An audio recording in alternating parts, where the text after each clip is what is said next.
because I know most photographers really love digital black and white photography. I wanted to let you know that when you complete this course, you can take a digital black and white photography course that is very Photoshop driven. And here's a quick course intro for that course. You can find some of these videos in the black and white conversion playlist.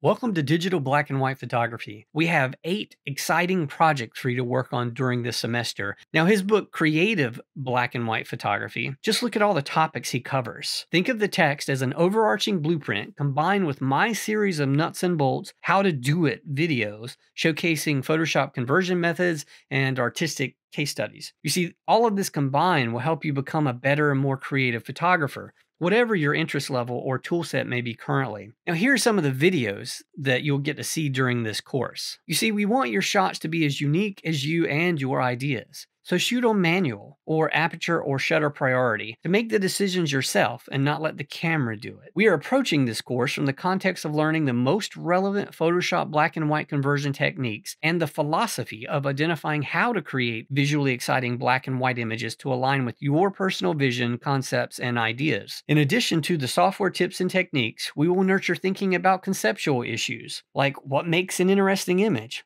What is good composition? How is light related to darkness within an image? How to best lead the viewer's eye? Why am I taking this image? What does it mean to me? What do I want it to mean to someone else? Now, answering these questions is obviously a pretty tall order, even without thinking about gear and software techniques, which again is the course's focus. However, this course is going to push you into the deep end of the nitty-gritty right away with the video lectures, showing you contemporary black and white conversion techniques starting right away in section 2. Since you're getting the conceptual from the text, the videos will show you the nuts and bolts of how to actually do it. But learning what contrast is and how to control it is crucial. It's the bedrock of black and white photography.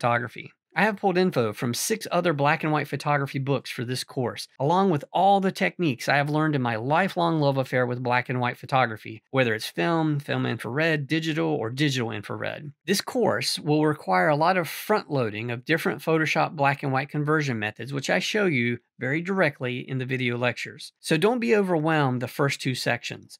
This course is very Photoshop driven, but the destination is ultimately about your images being the best they can be. So your brains may leak out of your ears in the beginning, and that's okay. But by showing you a lot of techniques up front will inform you how you can approach each project that we assign. Now, I'm using YouTube as my delivery portal since it's a wonderful delivery site. So always toggle the gear icon and choose Full HD, which all these videos are recorded in. It gives you the best results, obviously. Now, this is a great class. You will learn a ton of new things. Do the reading, watch the videos, then apply what you've read, seen, and learned to your own images. It will change you and your work forever.